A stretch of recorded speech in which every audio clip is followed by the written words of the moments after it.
안녕하세요. 스토리아트입니다.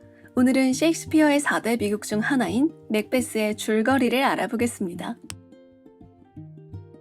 맥베스는 주인공이 욕망 때문에 타락해 파멸에 이르는 작품의 원조격이라고 할 수 있는데요. 맥베스는 총 5막으로 이뤄져 있습니다. 1막부터 차례대로 살펴보겠습니다. 용감한 군인이었던 맥베스는 늘 그렇듯 전쟁에서 승리하고 당커낭은 코오더 영주의 자리를 맥베스에게 하사합니다. 그때 마녀들은 기다렸다는 듯 맥베스를 찾아와 코오더 영주가 되고 장차 왕까지 될 것이라고 예언하는데요. 예언 중에는 맥베스의 동료인 벤코우의 자손이 왕이 된다는 것까지 자세한 미래를 예견하고 있습니다. 하지만 마녀들은 왕이 되기 위해서는 당커낭을 살해해야 한다고 맥베스에게 경고합니다. 그러나 영주의 자리를 받은 맥베스는 마녀의 말을 듣지 않은 채 당커낭에게 충성하기로 맹세하는데요. 곧 코오더 영주가 되었다는 사실과 마녀의 예언 내용을 맥베스 부인이 알게 됩니다. 마녀의 예언을 믿고 욕심이 생긴 맥베스 부인은 맥베스에게 예언대로 당커낭을 살해할 것을 강요하기 시작합니다. 며칠 후 당커낭 일행은 맥베스가 코오더 영주가 된 것을 축하하기 위해 맥베스의 성으로 당도합니다. 맥베스는 당커낭을 살해할 기회가 생기지만 그것을 주저하게 됩니다. 그러자 맥베스 부인은 맥베스를 겁쟁이라고 도발하는데요. 결국 맥베스 부인은 호위병에게 술을 먹여 골아떨어지게 하고 그 틈을 타 맥베스 대신 당컨을 살해합니다. 맥베스 부인은 호위병들에게 죄를 뒤집어 씌울 계획을 말하며 맥베스를 안심시킵니다. 맥베스는 당컨의 죽음을 목격한 후 당컨에게 향한 단검과 함께 환청에 시달리게 됩니다. 그러던 중 스코틀랜드의 귀족이자 당커낭의 부하인 맥다프와 레녹스가 당커낭을 모셔가기 위해 맥베스의 성에 도착합니다. 레녹스는 맥다프와 대화하던 중 간밤에 불길한 예감을 느꼈다고 고백합니다. 그리고 곧 당커낭을 쳤던 맥다프가 당컨이 죽어있는 것을 발견하게 됩니다. 소란에 모든 이들이 한자리에 모이고 호위병들이 살인자로 몰리는데요. 맥베스는 자신의 충절을 명분으로 호위병들을 죽여버립니다. 당컨의 아들이자 왕자인 멜컴과 도날베인은 맥베스의 행동에 공포와 불길함을 느끼고 도망칩니다. 그러나 엉뚱하게도 간밤에 도망간 멜컴과 도날베인이 호위병이 살인하도록 사주한 인물로 지목됩니다.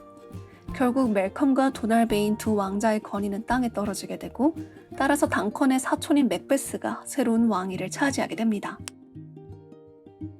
맥베스와 그의 동료 벤쿠우는 맥베스의 왕위 찬탈로 인해 마녀들의 예언이 적중한다는 것을 믿게 됩니다. 벤쿠우 역시 자신의 자손들이 왕이 될 것이라는 예언을 떠올리며 고민에 빠지는데요. 맥베스는 그 예언으로 인해 큰 불안감에 시달리고 결국 자객을 불러 자신의 동료였던 벤쿠우와 그의 아들을 죽이라고 지시하게 됩니다. 맥베스 부인은 자신이 당커낭을 살인을 했다는 죄책감에 시달리지만 못지않게 불안감에 시달리는 맥베스를 안심시키기 위해 노력합니다. 며칠 후 맥베스가 왕이 되었다는 것을 축하하는 연회 자리가 열리고 맥베스는 왕위를 흔들려는 자들에겐 변이 있을 것이라며 경고합니다.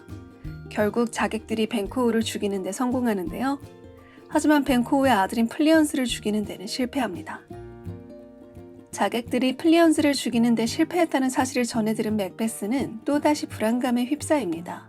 그날 저녁 또다시 찾아온 연회 자리에서 맥베스는 죽은 벤코우의 환영을 보게 됩니다. 이때 연회에 참석한 사람들은 미친 사람처럼 빈 의자를 보고 놀라는 맥베스를 보고 당황해합니다. 맥베스 부인은 맥베스의 몸 상태가 나쁘다며 사람들을 안심시킵니다. 벤코우의 유령은 사라지지 않고 맥베스의 앞을 맴돌며 연회를 망칩니다.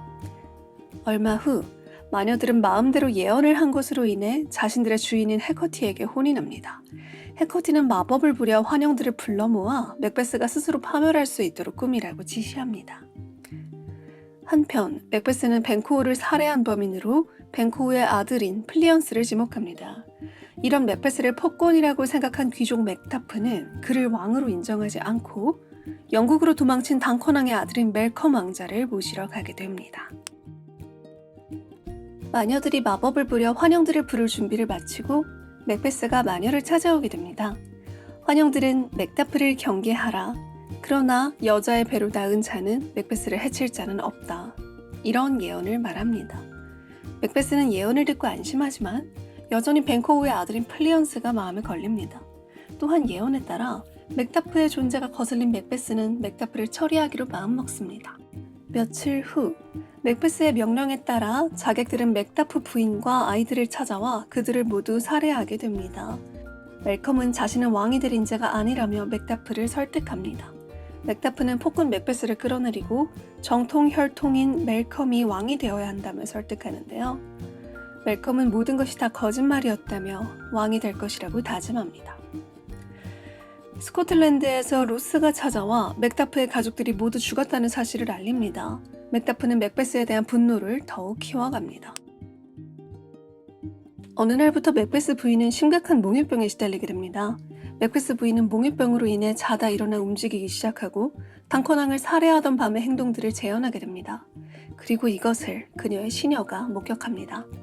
그러다 잠에서 깬 맥베스 부인은 스스로의 상태에 좌절하고 결국 홀로 자살하며 생을 마무리하게 됩니다.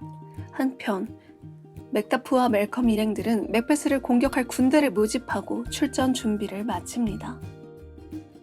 맥베스는 맥다프의 군대가 다가오고 있다는 소식을 듣는데요. 그는 마녀들의 예언을 믿고 위협을 느끼지 못합니다. 그러던 중 맥베스는 부인이 자살했다는 소식을 듣는데요. 그럼에도 맥베스는 죽음은 자연스러운 것이라며 울고 있는 시종들에게 으름장을 놓습니다.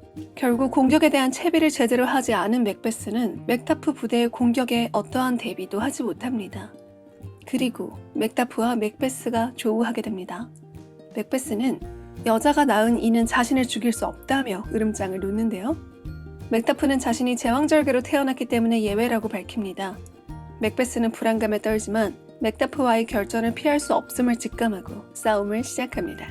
결국 맥베스는 전쟁에서 패배합니다. 사람들은 폭군의 정치가 끝났다는 기쁨을 나누며 이야기는 끝이 납니다.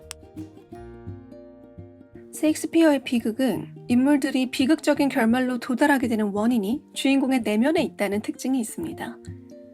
맥베스에게는 탐욕이라는 결점이 있습니다. 마녀들은 그 탐욕을 끌어냈을 뿐이죠. 이야기 안에서 맥베스의 강한 자존심도 엿볼 수 있는데요. 그의 자존심은 점점 확장되어 오만함으로 번집니다. 자신을 그 누구도 죽일 수 없고 모든 전투에서 승리할 것이라는 오만함이 결국 그를 죽게 한 것이죠. 결국 맥베스는 그러한 자신의 탐욕과 오만함 때문에 더욱 비극적인 결말을 맞이하게 됩니다. 그래서 인물에게 성격적 결함을 만들어준다는 것은 이렇게 중요한 의미를 갖습니다.